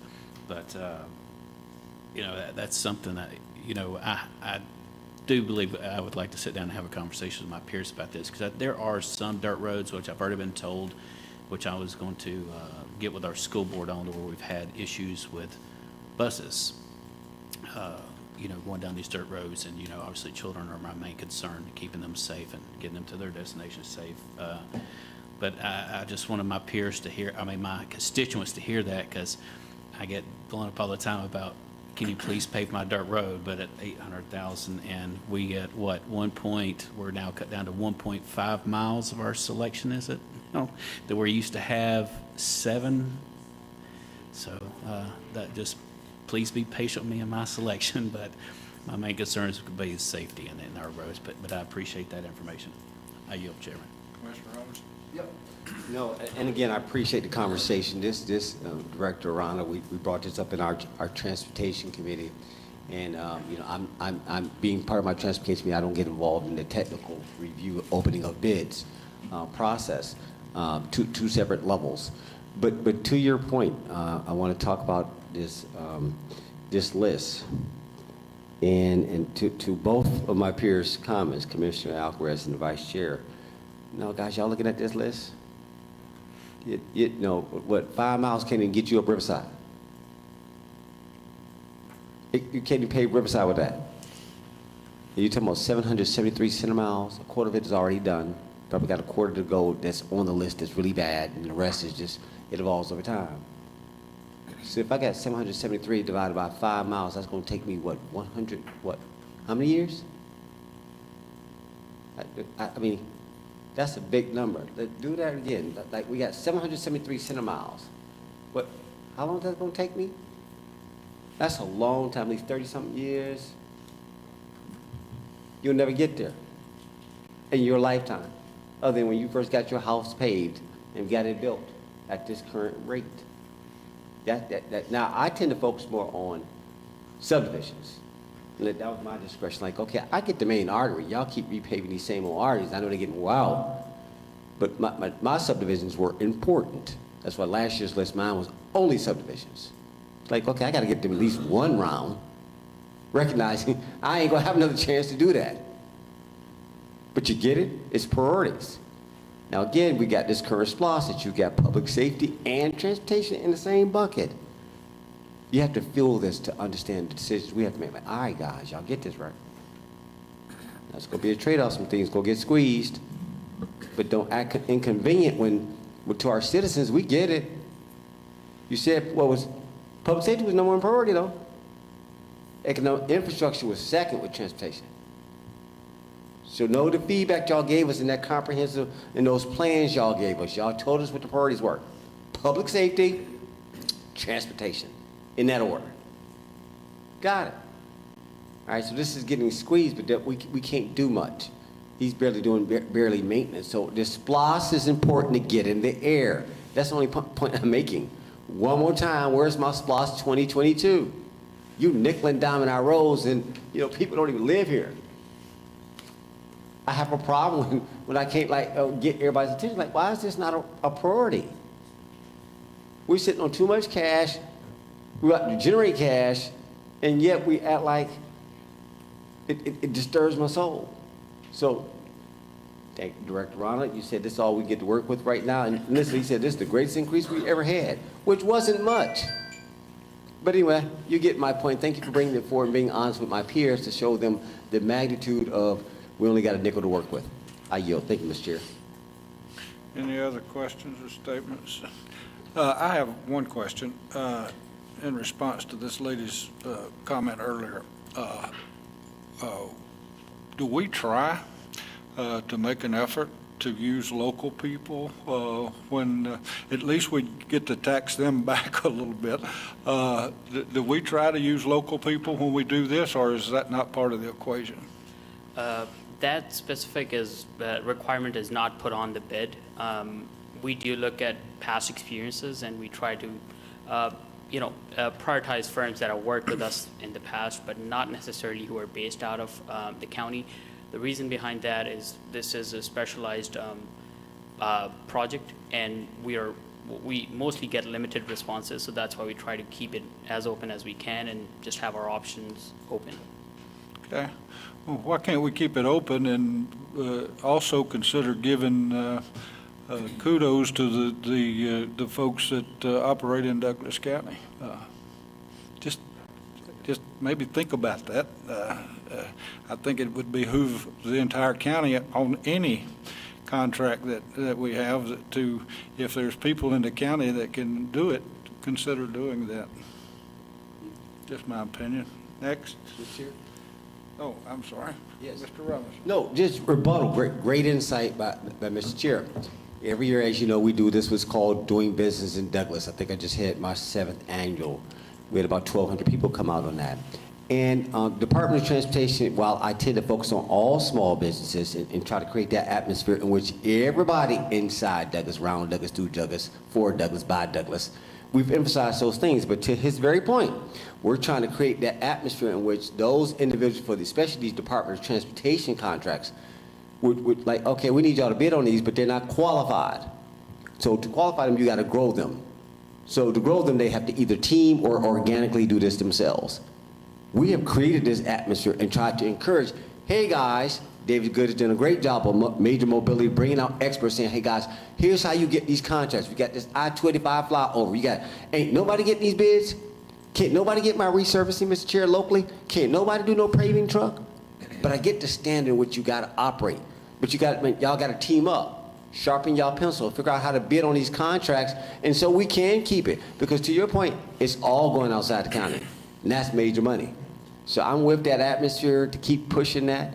I think it should be done. We'll keep creating it, but they do have to qualify. So what is the qualification, just for the record, for like Department of Transportation? Why are they so different than all other things? Why is the standard so high, sir? We as Douglas County DOT, we rely on most of the standards set forth by Georgia Department of Transportation, since their funding is also involved in these resurfacing. The biggest factor that we have to consider is that if they're pre-qualified with a certain capacity or workload that they're trying to shoot for. So in this case, Bardo Paving is pre-qualified for resurfacing project of something way up above $100 million. So that means they're qualified, they're pre-qualified by GDOT, and we can trust on them to come in and do a good job. So GDOT pre-qualification is a big thing that any local companies can strive for. And once they have it, they would have a very competitive edge over the others. Right, that get into bonding capacity, stuff like that? Bonding capacity? Yes, that's another factor we have. We need labor and material bonds, performance bonds, and of course a bid bond. Those two get to add up to be a big amount of money. So usually it's established firms that have the firepower to come up or meet those requirements. So that's certainly one of the big parts of their responses. Okay, so I can't just go out there and get a paving truck and rent it down the street and go do this, like I can do a lawnmower for the main right-of-ways, right? I need a little bit more to me, right? That's what I'm hearing, that there's a pre-qualification both at the state and federal level, but then they're open to new entrants, but it's that threshold is high. That is right. And to your point, subcontracting is where most of the smaller firms really start and eventually grow into being a prime on such a contract. Thank you for that. Mr. Chair, I yield. Thank you. Chairman, one more question. Oh, I'm sorry. Did I hear you correct? Did you say this was Bartow County paving? Is this the county or? It's Bardo Paving. Okay, because I thought I heard you say Bartow County. My apologies. Okay, because I was about to say, if Bartow County is paving, why can we, we're bigger than Bartow, we could do our own, but, okay, you corrected that, I just want to thank you, I appreciate that. All right, I yield, Chairman. Thank you. Next. Okay. Thank you. Item number 14, authorization to renew the agreement with Civic Plus for Civic Rec online program registration and facility reservation software in the amount of $5,347.16 to be funded from the Parks and Recreation operating budget, and authorize the chairman to sign all related documents. Director Gary Dukes. Morning, Chairman. Mr. Gary, how you doing? Doing good. This is the company that supplies our online registration for all of our citizens. They provide all the software. We have some 17,000 citizens in our database that use this from time to time. It's probably the premier recreation software used in the state. So it's been recommended by the Recreation Oversight Committee to move forward with it, and it has been given to legal. Any questions?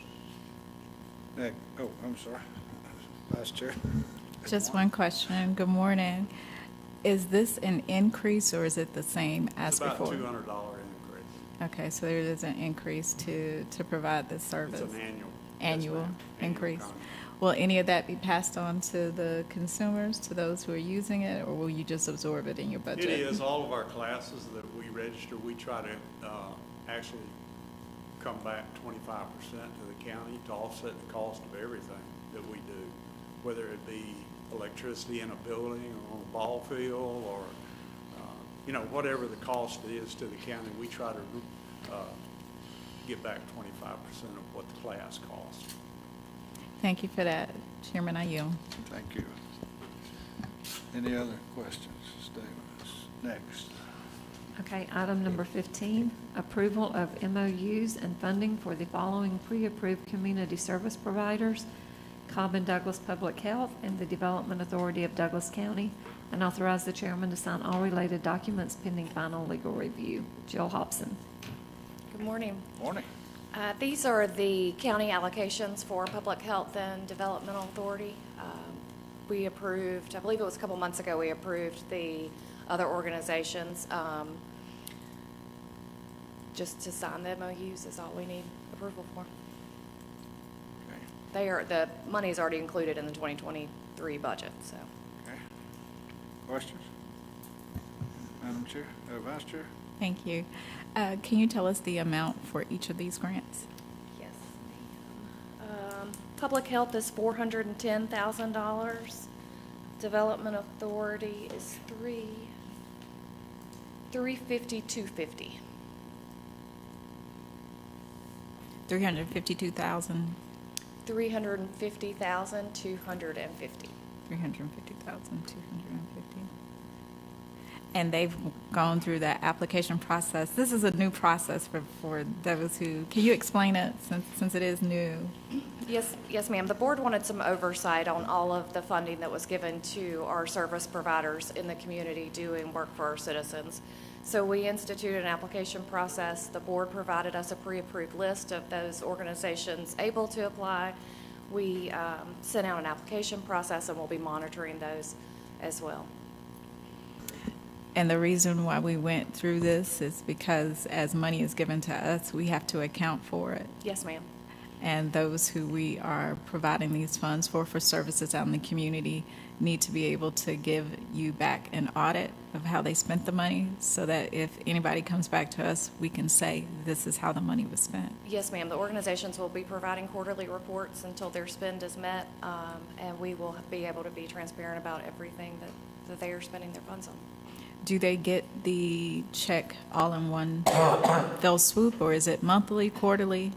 It depends. There are some organizations, based on cash flow issues with finance, that we have broken into quarterly or monthly payments. Some are getting, the smaller organizations have gotten theirs in a lump sum payment.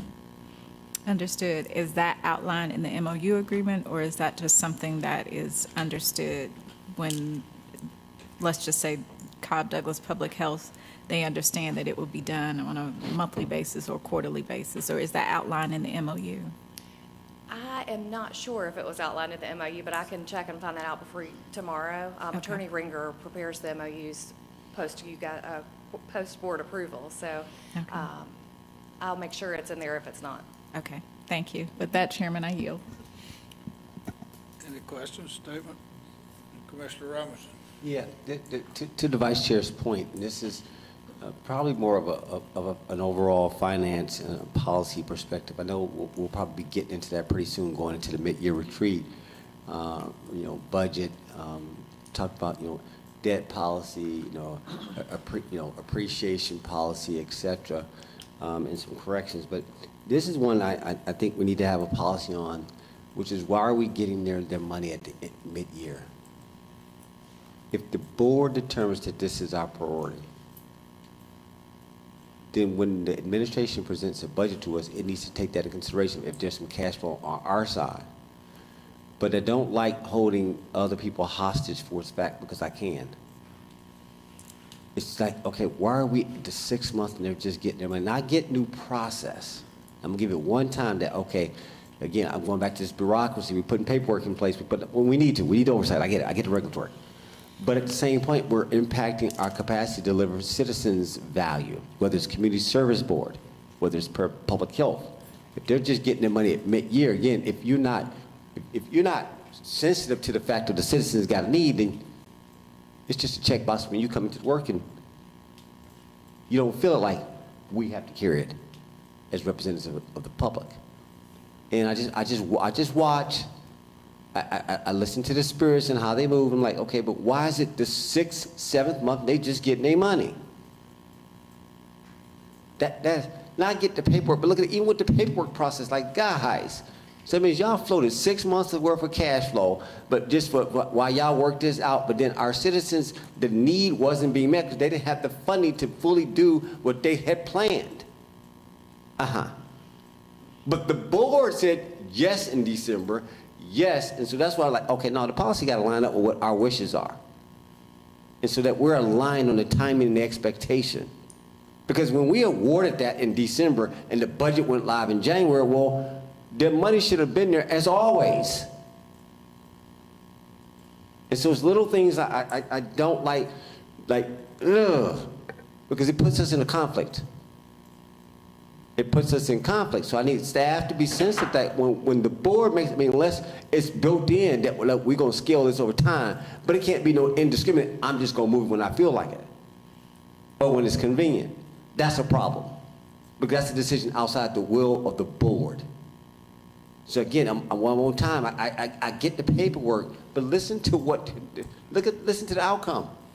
We went 6 months without meeting needs because there was less cash available, but we're sitting on cash for the sake of some paperwork. And I get it, does it take that long?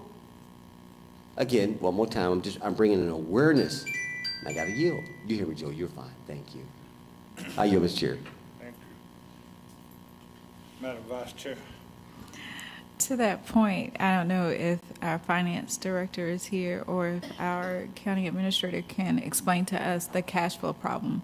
Because I know we didn't take out TANs, right, which is, would be able to help us with our cash flow problem. So since we didn't take out TANs, is that one of the reasons why this is happening or no?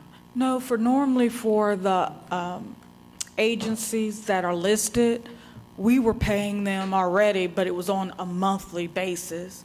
Like the two that you have before you and some of the others, it was already years that we were just paying them. We've never given them the lump sum.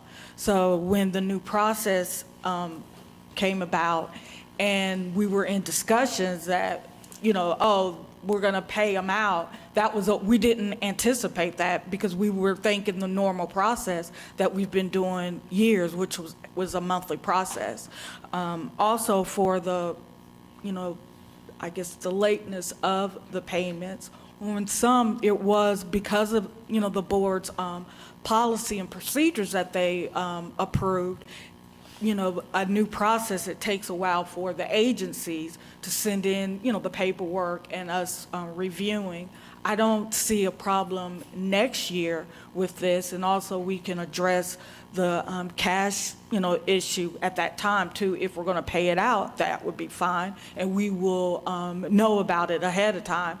But as the commissioner mentioned, we're 6 months in, and then that's when it was decided, hey, we're going to pay them out. And in 6 months, this is when our cash flow is low. We're not going to need a TANs, but, it starts, getting low. We're in the 6 months, around September and October, that's when funding is needed, and we do receive, payment, more towards the end of the year, due to the tax property. commissioner. Yeah. So it just wasn't all anticipated, and I don't think that, we looked at every single portion or everybody that was, part of the process. But now that we got everybody part of the process, we do understand, and I think next year there should not be a problem. And if the agencies need their money, immediately, and then one check, we'll make sure that's in the contract and we'll pay them out as that. Thank you for that. I think that's something we got to look at, right, in terms of how do we set up these contracts. If it needs to be a monthly payout because that's what we've done before, then that expectation needs to be given to the provider who is requesting the funds. It's just a matter of alignment, I think, so that we're all on the same page. Because to, expect that you're going to get a $400,000 check, but you're only getting, 40,000. Right. Is a big difference, huge, right? yeah. It's a huge difference. So I think we need to align that, and I think, our attorney needs to help us with that so that we're all on one accord. But thank you for that. Oh, Thank you, no ladies. problem. Commissioner Rowe? Oh, okay. Oh, I misunderstood you. Next. Number 16, excuse me, authorization to increase EMS fees for service by 10% to align with the increased cost for service. Fire Chief Allen. Good morning, Board. Good morning, Commissioner, Chairman.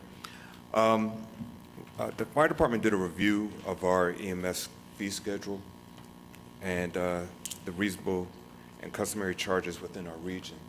And so we're looking at, based on our data, we want to increase our fee schedule because currently we're 47 to 89% below the average, below the average in our area. And I have Division Chief Farmer here to explain anything if you have any questions.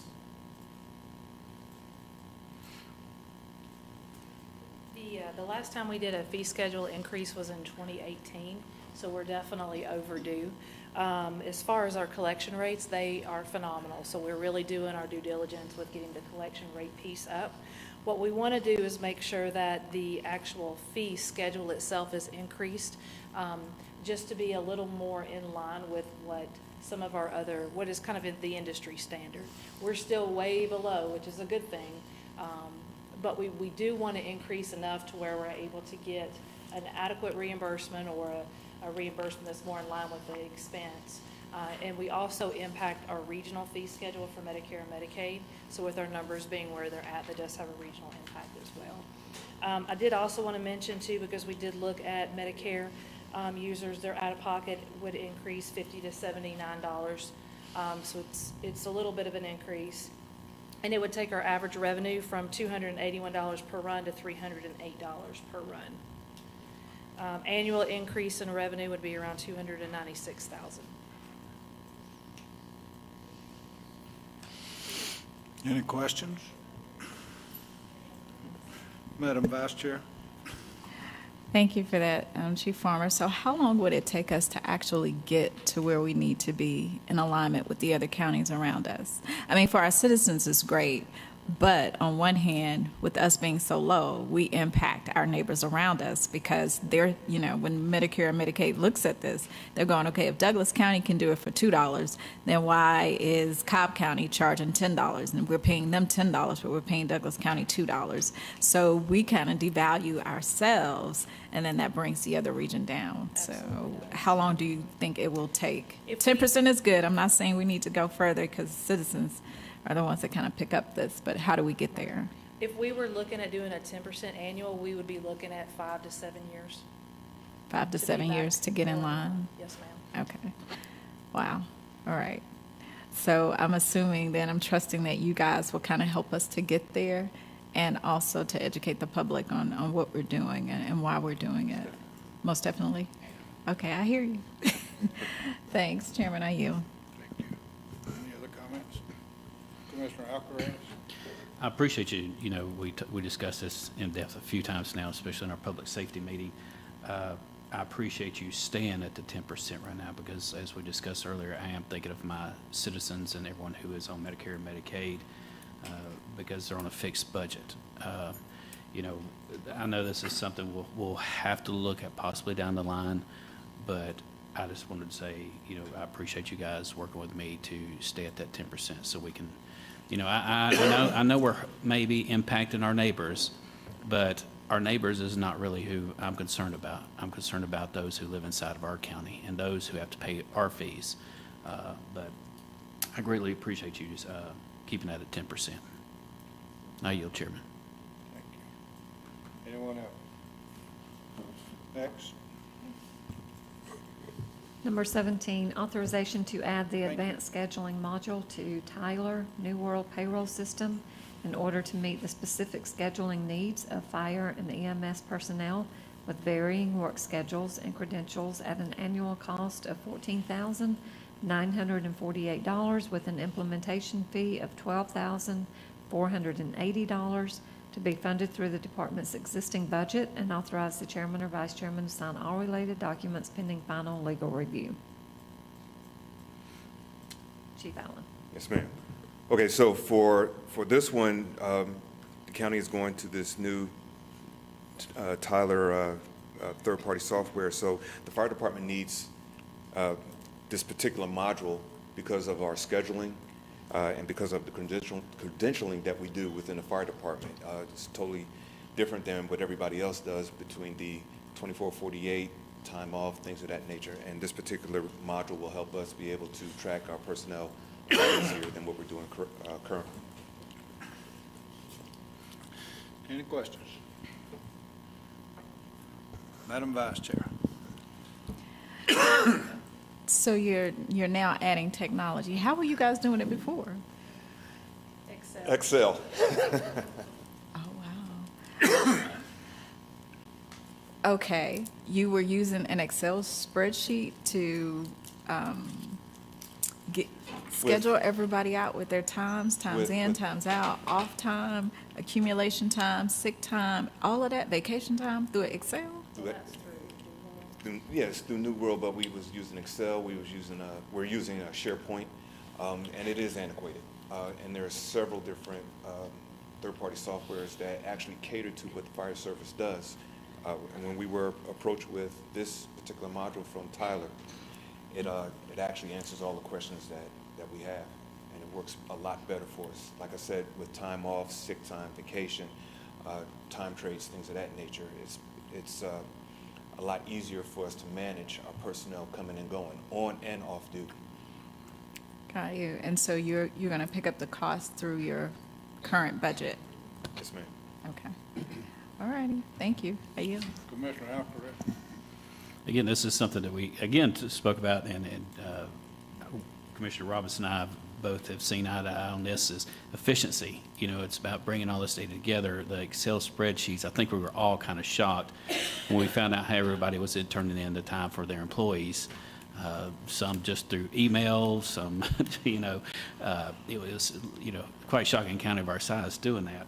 But, this, Tyler, this is driven by the decision that we made to go in that route to make us efficient. And so this is going through your budget. I think it's good. It's something that you guys have obviously seen and reviewed. This is your choice.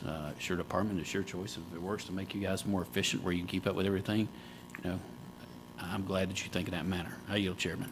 Thank you. Anyone else? I think congratulations is in order, Chief, for I saw your mug in the paper, and your children have received their doctorate degrees. Is that correct? Well, actually, my daughter received her bachelor, and I got my doctorate. Okay. Well, congratulations. I appreciate it. Thank you. That is definitely one of the keys to success. So. All right, anyone else? Next.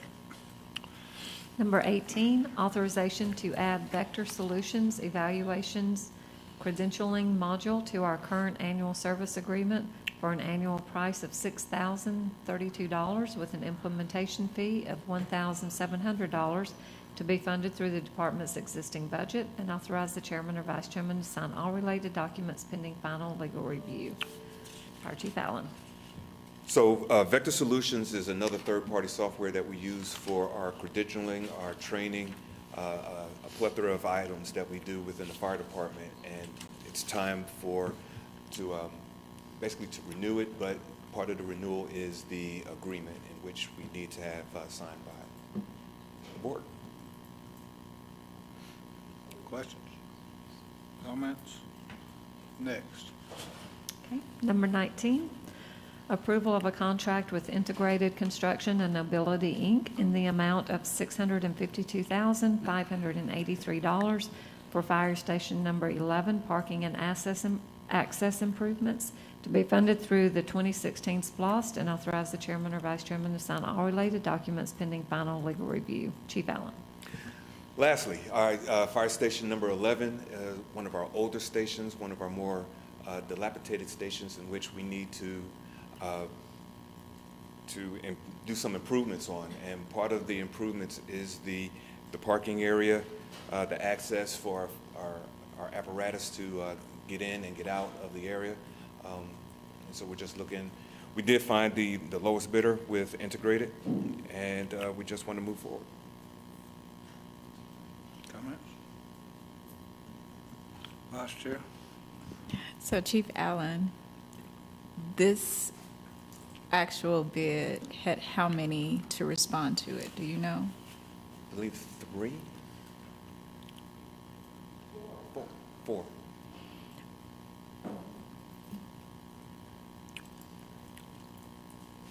So you had more than one. Oh, yes. We're going to say more than one. Who on your team actually did the technical review to decide that you were going to give it to Integrated Master Contract, and have we used them before? And to the sheriff's, until Chairman Miller's point, were they a local company, DBE company? Hi, good morning, Good morning. Chairman, Board of Commissioners. We had approximately 4 or 5 bids for this particular solicitation. Integrated is not new to the county. We've awarded contracts with them before, but they were the lowest bidder. And to the last point, I would need to look up their address to see if they're Douglas County or close by. Can you give me a moment? I can look that up or have that for you for tomorrow's meeting. That's fine. And who is on your technical committee to decide integrated? So because this was an invitation to bid, we took the lowest bidder, so it wasn't a full-blown RFP process. So it wasn't a full-blown RFP process? Yes, ma'am. Fair enough. Thank you. I yield, Chairman. Any other questions or comments? Please review the commissioner's expenses before tomorrow's meeting. Madam Clerk? Yes, we'll have approval of reimbursement expenses for Commissioner Alcaraz for the month of June 2023 in the amount of $110.04 for ACCG training. Are there any other commissioners' comments?